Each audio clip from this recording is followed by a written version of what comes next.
en charge en cas dans la présence de cas suspects, avec l'importance cruciale des exercices de simulation dans le cadre de la préparation face à cette menace sanitaire mondiale.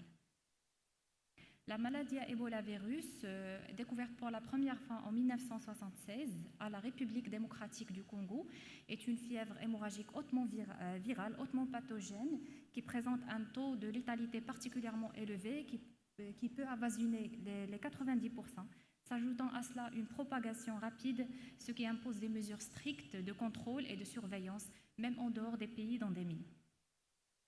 L'Ebola virus appartient à la famille de Filoviridae, qui comprend 6 espèces isolées lors des grandes épidémies, dont celui du Zaïre, qui est hautement connu pour être hautement pathogène, sachant que seules les 4 premières espèces sont connues pour être pathogènes pour l'homme.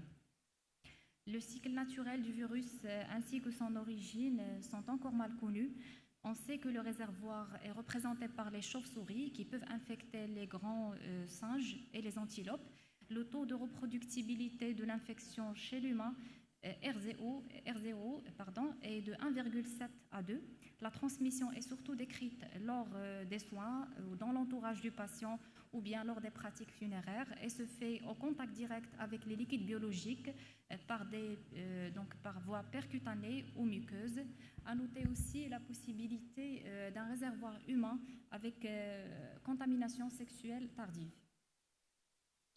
Depuis son émergence, Ebola a provoqué plusieurs épidémies dévastatrices, principalement en Afrique centrale et de l'Ouest, où il a causé une épidémie d'une ampleur sans précédent au niveau de la Libérie en Guinée entre 2014 et 2016, touchant plus de 28 000 personnes, parmi lesquelles ils ont enregistré 11 300 décès.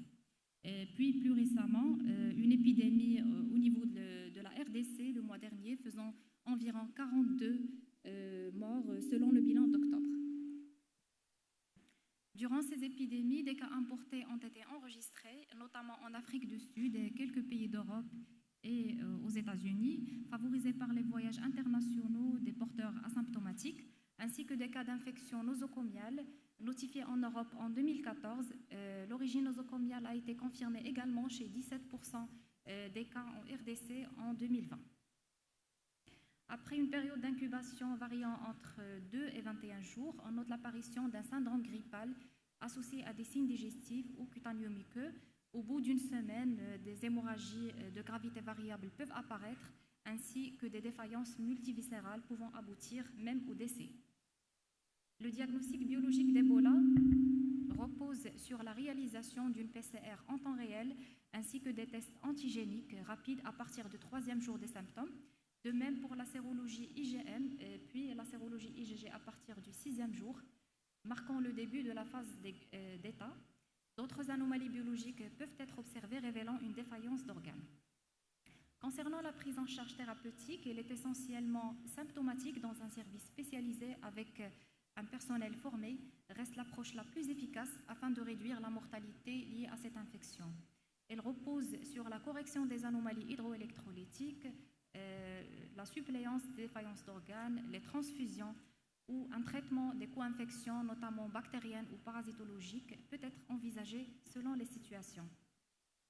Actuellement, de nombreuses molécules thérapeutiques sont en cours d'essai, mais il n'y a pas encore de recommandations formalisées sur la place des antiviraux directs, compte tenu de l'absence de données robustes.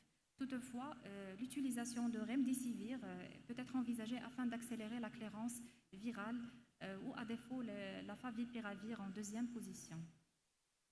Le traitement curatif d'Ebola inclut également l'utilisation des anticorps monoclonaux comme le Zemap, l'Inmazeb et Ebanga. D'ailleurs, ces deux derniers ont obtenu l'approbation de la FDA en 2020 et ils ont montré une réduction significative de la mortalité, mais seulement sur la souche Zaïre, alors que leur efficacité sur d'autres souches n'a pas été encore vérifiée.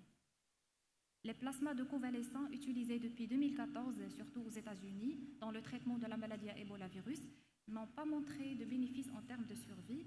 L'OMS a néanmoins intégré cette méthode dans sa stratégie thérapeutique, malgré l'absence de données précises sur les anticorps neutralisants.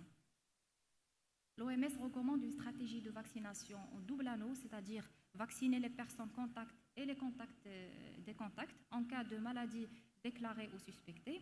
Ainsi, les agents de santé et les intervenants de première position. Après la révision de 2019, un troisième niveau a été intégré concernant cette vaccination. Donc, il existe actuellement 5 vaccins mono et multivalents, mais seul le vaccin RVBO est approuvé par la FDA depuis fin 2019, indiqué en une seule injection chez les patients au-delà de 18 ans. Donc, le Centre de virologie, maladies infectieuses et tropicales, en tant que centre de référence pour la prise en charge des cas importés, se prépare activement à la gestion des épidémies en mettant en place des protocoles rigoureux et des stratégies de formation continue afin d'assurer une prise en charge rapide et efficace des cas suspects Ebola.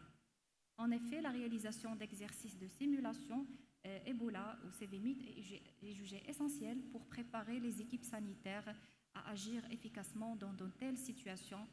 Il permet de tester notamment les protocoles d'isolement, la gestion des cas et les communications en temps réel, tout en renforçant la coordination interservices, afin d'optimiser une réponse face à une menace épidémique et de protéger la santé publique. Le transport d'un cas suspect de maladie à Ebola virus doit se dérouler par la voie la plus rapide et la plus sûre, en prenant en compte la nécessité de protéger le personnel d'accompagnement et de procéder également et d'assurer une décontamination du véhicule. Dès la réception au service, le personnel soignant procède à l'isolement rapide, pour un isolement qui est de type contact immédiat dans une chambre à pression négative au secteur de confinement niveau 3, tout en portant des équipements de protection individuelle et en gardant une distance minimale d'1,5 mètre du patient. Donc, ces équipements sont essentiels justement pour garantir la sécurité du personnel soignant et pour prévenir la transmission du virus. Au centre, nous disposons de kits complets qui comprend des combinaisons de protection de type 3B, des gants, des masques FFP2, des lunettes de protection et des surbottes, assurant ainsi la protection optimale lors de la gestion des cas suspects d'Ebola.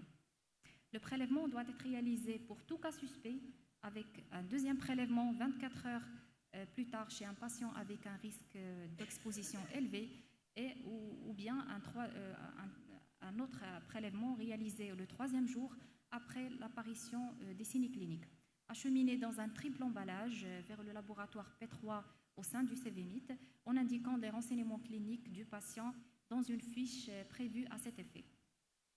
Le CVMIT dispose également d'un service d'hygiène et d'un service biomédical pour la gestion sécurisée des fluides corporels et des déchets.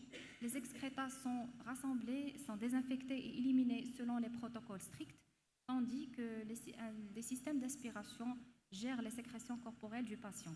L'élimination des déchets médicaux se fait également tout en respectant les normes de haute sécurité.